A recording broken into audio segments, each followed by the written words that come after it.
waste them on me. I'm not gonna be just like them. This is just the way that I am. Head in the clouds, I do not fit into the crowd. Baby, it's all making perfect sense, 'cause this is who I am, who I am.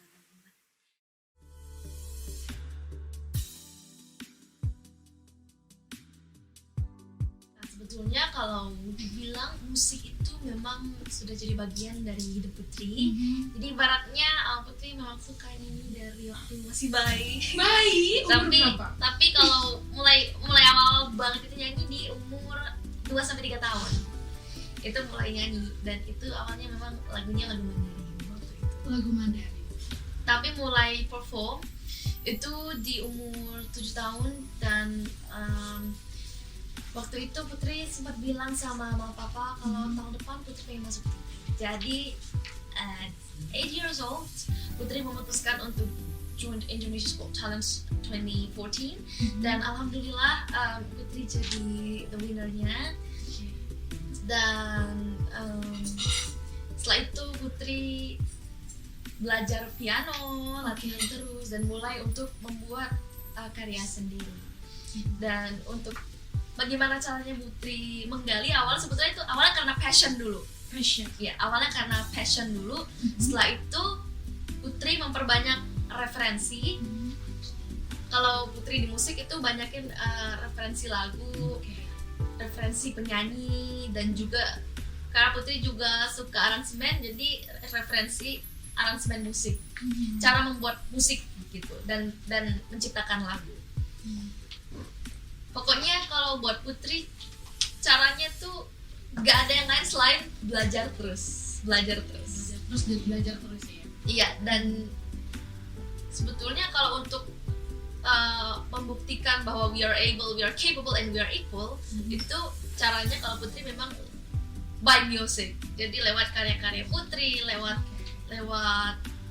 konten-konten yang Putri buat, ataupun lewat talk show or ya pokoknya lewat media apapun yang bisa Putri lakukan.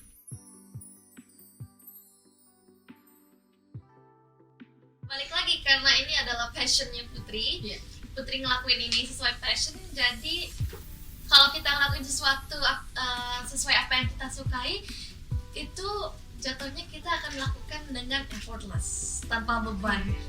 Mau di dalam kondisi apapun, dalam mood apapun, musik itu ibaratnya udah jadi mood booster buat Putri, karena this is my passion and this is my life.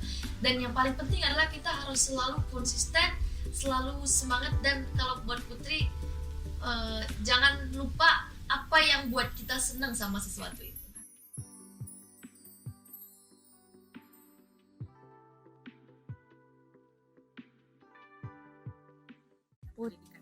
Putri memang dari kecil inklusi. Jadi waktu TK, mulai dari playgroup itu Putri udah disekolahin di International School. Jadi belajarnya memang sudah full day English dari TK. Dan ya full day English, belajarnya nonton film bahasa Inggris. Terus terus kalau yang Putri ingat itu dulu juga ngobrol, percakapan itu bahasa Inggris semuanya, kalau bareng teman-teman atau bareng Miss dan Misternya.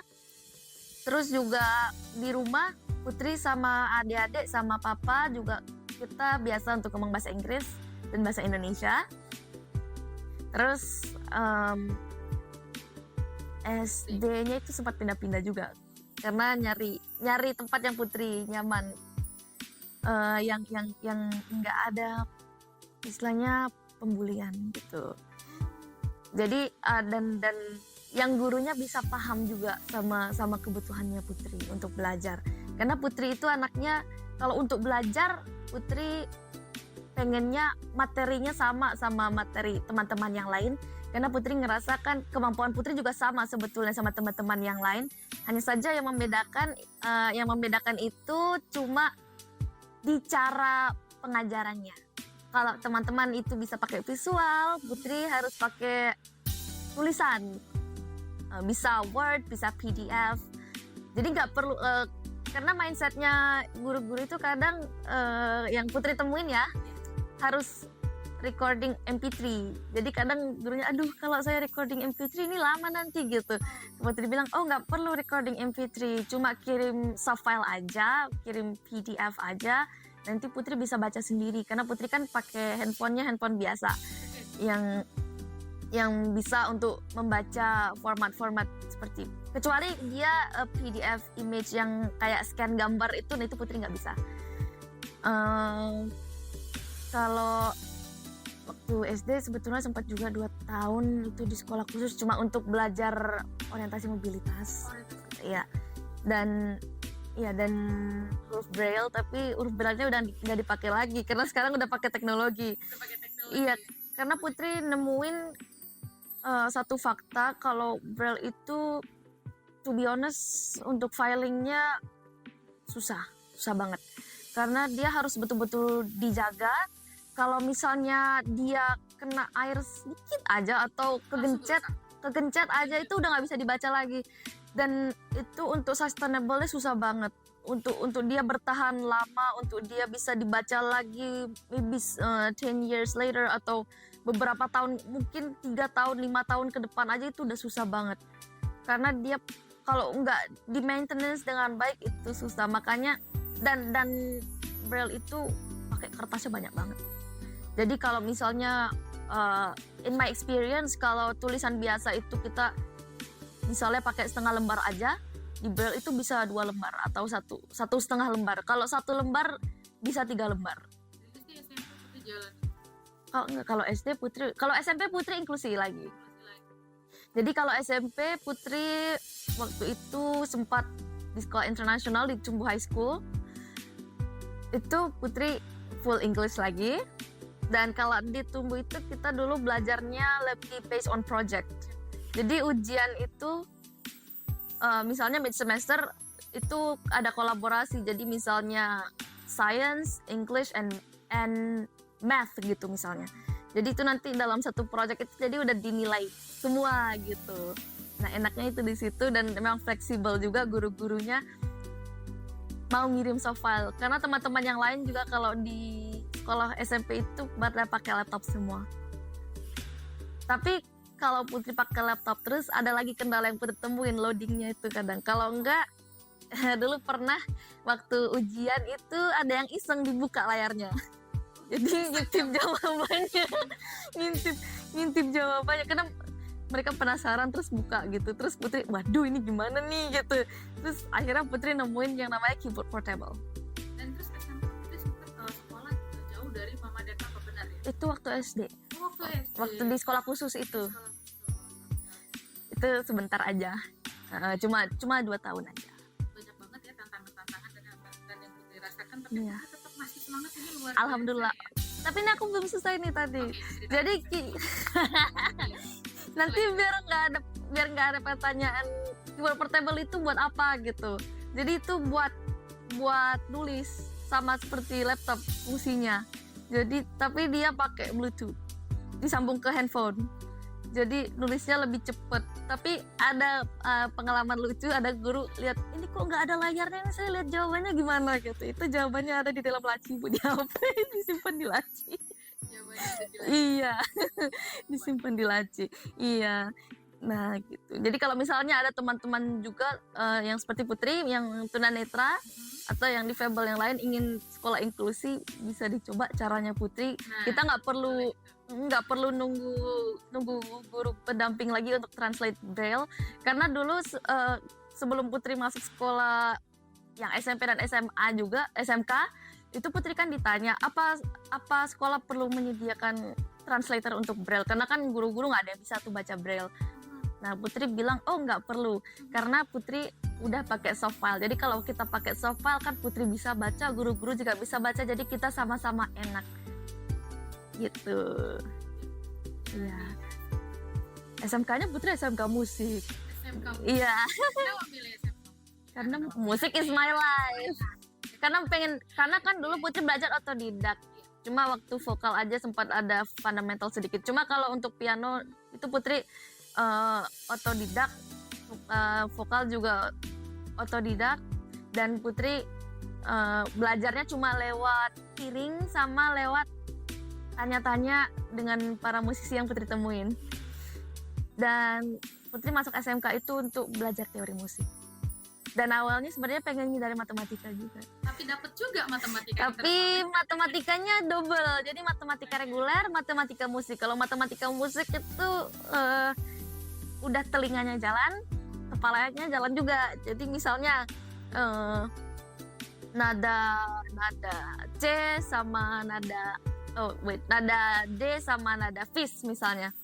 Nada D sama nada fis tuh bunyinya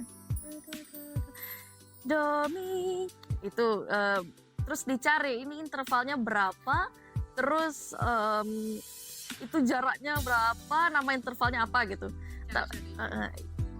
Cara nyarinya dihitung aja D E fis gitu, 3 ya kan, 3 terus 3 itu apa, 3 itu mayor, berarti mayor 3 itu tapi itu secara simpelnya.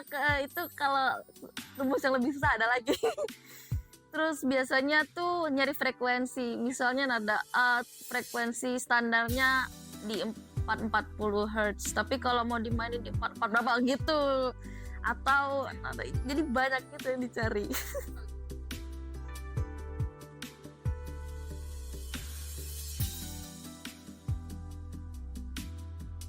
Alhamdulillah itu helpful banget, sangat membantu, karena kurikulum Merdeka ini Putri bisa sambil Putri show, sambil Putri kemana-mana, atau Putri keluar negeri, itu bisa sambil belajar juga.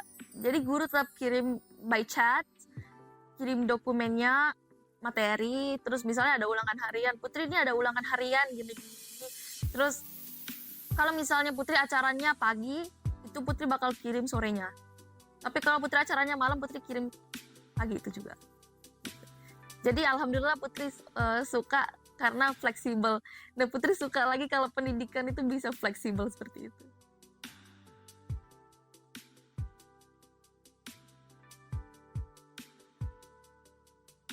Ya, semoga pendidikan bisa lebih diakses lagi sama semua orang, baik yang difabel maupun yang tidak. Terus lebih fleksibel lagi, baik dalam waktu maupun tempatnya. Kayak ibaratnya kayak dulu zaman COVID kan online tuh. Tapi jangan balik COVID lagi. Maksudnya sistem pendidikannya gitu. Kalau kan banyak orang nggak suka online. Kalau misalnya praktek, iya memang susah. Online kalau praktek memang susah. Putri ngalamin sendiri juga. Waktu itu belajar flute, Putri kan majornya flute. Itu berapa bulan itu flute-nya nggak nyala karena ternyata salah tekniknya gitu. Jadi kan kalau Zoom itu kan sorry nyebut lagi. Kalau video conference itu kan agak terbatas mungkin kameranya. Jadi kan nggak kelihatan nih misalnya gini, terus detailnya nggak kelihatan. Nah itu kalau itu harus memang ketemu sama gurunya. Nah kalau kayak gitu. Tapi kalau misalnya kayak teori-teori, Putri nyaman tuh belajar online. Jadi misalnya sambil nunggu perform nih, itu Putri sambil menghadiri. Jadi kurikulum Merdeka itu sangat membantu. Membantu banget. Semoga bisa terus lanjut. Iya betul. Kalau bisa ntar nanti kuliah nggak ada skripsi ya. Sama dengan rencana Usman. Enggak, maksudnya tuh mungkin ada skripsi, tapi kalau misalnya ada yang bisa nggak pakai skripsi gitu, ada yang milih nggak pakai skripsi, siapa tahu bisa gitu kan. Soalnya nih SMK ini sebetulnya Putri juga ada yang mirip-mirip skripsi juga, tapi bukan skripsi. Jadi ujian praktik akhir gitu, kayak main flute, kayak resital gitu. Tapi setelah nanti ini lulus, Putri pengen melanjutkan kemana? Masih consider. Iya. Tapi tetap nggak jauh-jauh di bidang musik juga dan bisa berkarir ya Putri. Di bidang yang Putri sukai.